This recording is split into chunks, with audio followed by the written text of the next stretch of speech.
మాది ప్రజాప్రభుత్వం. మా దగ్గరికి వచ్చేటందుకు కంచెలుండయి, సలాకులుండయి. ఎవలన్నా లోపలికి రావచ్చు, ఎట్లనన్నా నిరసన చేసుకోవచ్చు. ధర్నాలు చేసుకుంటారా? చేసుకోర్రి. మీ బాధలు చెప్పుకుంటారా? ప్రగతి భవన్కి వచ్చి చెప్పుకోర్రి. నేనుంటా. ఇగో ఇసాంటి రాగాలు మన రేవంత్ సారు వారు తీసే కదా ముఖ్యమంత్రి కుర్చీలో కూసునుడుతోనే. ఇక అందరు మురిసి ముప్పందం అయ్యిర్రు, సప్పట్లు కొట్టిర్రు. ఓ నిజమే కావచ్చు అని అనుకున్నారు. కానీ ఇప్పుడు సినిమా అంతా ఉల్టా పల్టా అయిపోయింది. అసలు ఈ ప్రభుత్వము రైతులను ఏ తీర్ల గోస ఉట్టించుకుంటుందో మీరే కన్లారా చూడుండ్రి, జరా చూడురి. ఫస్ట్ శ్రీమాను రేవంత్ సారు వారి నోటి నుంచి జాలువారిన ఆనిముత్యాలను ఇనాలే. మీకు యాదికున్నదనుకోర్రి, అయినా మళ్ళా ఇనుర్రి. ఇవాళ ఈ వేదిక మీద నుంచి 4 కోట్ల తెలంగాణ ప్రజలకు ఈ రాష్ట్ర ముఖ్యమంత్రిగా మీకు మాట ఇస్తున్నా.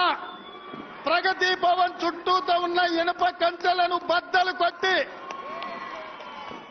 నా తెలంగాణ కుటుంబం ఎప్పుడు రావాలనుకున్నా నిరభ్యంతరంగా ప్రగతి భవన్లోకి ప్రవేశించి తమ ఆలోచనను, తమ ఆకాంక్షని, తమ అభివృద్ధిని ఎప్పుడైనా రాష్ట్ర ప్రభుత్వంతో పంచుకోవచ్చు. రాష్ట్ర ప్రభుత్వంలో మీరు భాగస్వాములు. ఈ రాష్ట్ర ప్రభుత్వంలో మీ ఆలోచనని, ఈ ప్రాంత అభివృద్ధిని మిళితం చేసి సంక్షేమ రాజ్యంగా, అభివృద్ధి రాష్ట్రంగా తీర్చిదిద్దే బాధ్యత మీ అభిమాన నాయకుడిగా, మీ రేవంత్ అన్నగా మీ మాట నిలబెడతానని చెప్పి ఈ వేదిక మీద నుంచి మీకందరికి మాట ఇస్తున్న మిత్రులారా. అన్నడా ఇప్పుడు ప్రజాపాలన అసలు సిసలు కథ చూడురి.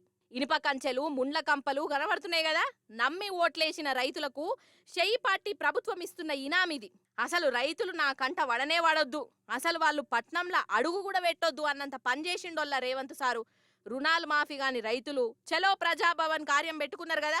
ఇక ప్రతి ఊరు నుంచి రైతులు పట్నం తవ్వబట్టిర్రు. కానీ పోలీసులు మాత్రం ఎక్కడోళ్ళు అక్కడనే ఆపిర్రు. ఇంట్లోకెళ్ళి బయటికి వెళ్ళనీయలే. రోడ్ల మీదకి వచ్చిన వాళ్ళను పోలీస్ టౌన్ లో కూడా పట్టుకపోయిర్రట. ఇక ప్రజాభవన్ అయితే ఇంక కంచెలనే పెట్టిర్రు. ఇగో ఇది రేవంత్ సారు వారి ప్రజాపాలన అంటే. ఓ దిక్కేమో కంచెలు గించెలు ఉండయి అంటుండు, కానీ రైతులు వస్తాం అంటేనేమో ఇనుప కంచెలు, 100 మంది పోలీసు బందోబస్తులు, ఎక్కడికక్కడ అరెస్టులు, ఇండ్లకెళ్ళి బయట అడుగు పెట్టకుండా యేసుడు.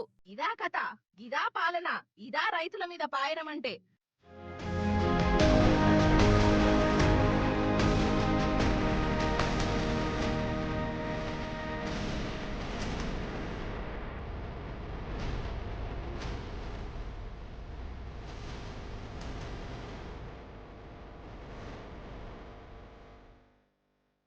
కాదల్లా రేవంత్ సారే చెప్పే ప్రశ్నించచ్చు, ధర్నాలు వేసుకోవచ్చు, మీ బాధలు చెప్పుకోవచ్చు అని.